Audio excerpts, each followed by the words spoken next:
Yo, that's a real one right there. That's a real one right there. To share this time, to share this space. Thank you all for being here.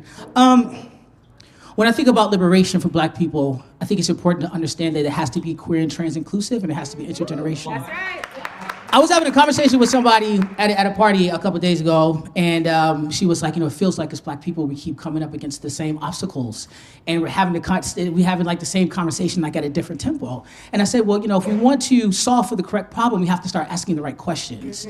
And those questions that we have to ask is start asking, like, what are the needs of Black people who are sitting at the intersection?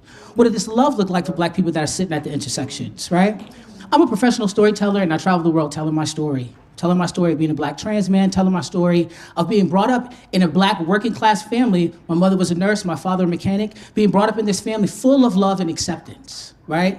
And what it does, and the way this ties into liberation is what it does, it starts to chip away at this dominant narrative that Black love can only look one way, that it's only one-dimensional, that all of us who are queer and who are trans are brought into this world fighting for our humanity, fighting to be loved. It wasn't nothing like that. My family don't play about me. You know what I'm saying?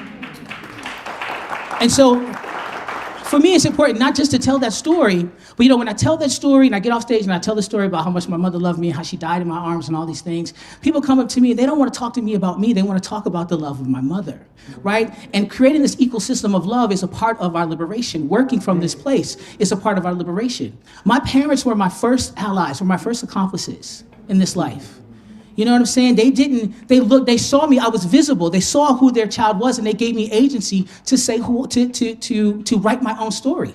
To write my own story into this world. I remember when I came out to my father, I sat him down, and he said, you know what? He said, baby, you were my child, and I was your father before we ever got here. Yep. And he said, it's my job. He said, it's your job to tell me who you are.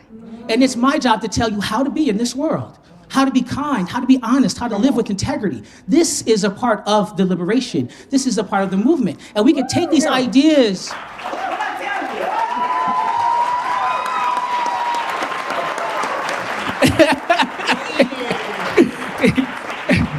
I'm gonna try to wrap this up, but I think like creating this ecosystem of love that I've seen like this on a macro level, on a micro level in my life, there's ways in which we can scale this within our systems, right? And it's another thing, I think that the experience of being a trans and queer person in this world is so important. I know I'm a person who is assumed to be a cisgender person in this world. I am not, right? I'm not, and I'm not because it's very important to me, because the queer and trans experience is one of self-determination. It's one when I said, I'm gonna define myself for myself. I'm gonna be the type of Black man in the world that is tethered to my spirit, not what these rappers tell me. How many songs I gotta listen to? Like, I mean, not you. I mean, no, not you. I forgot, not you, not this one. Yeah, I mean, not this one. But you know what I'm saying?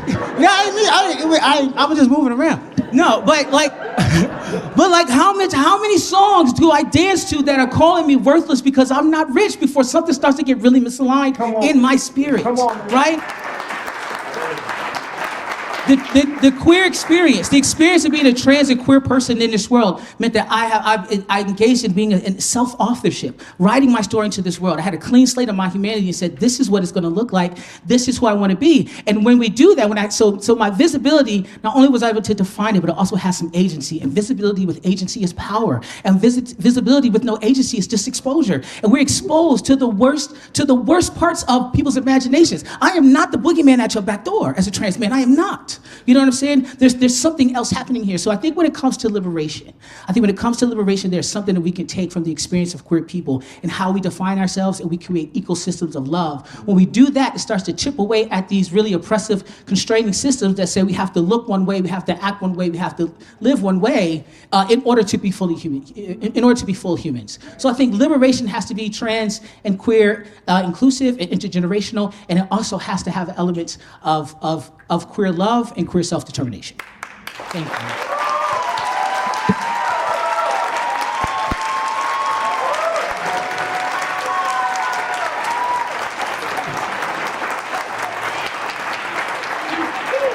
Teak.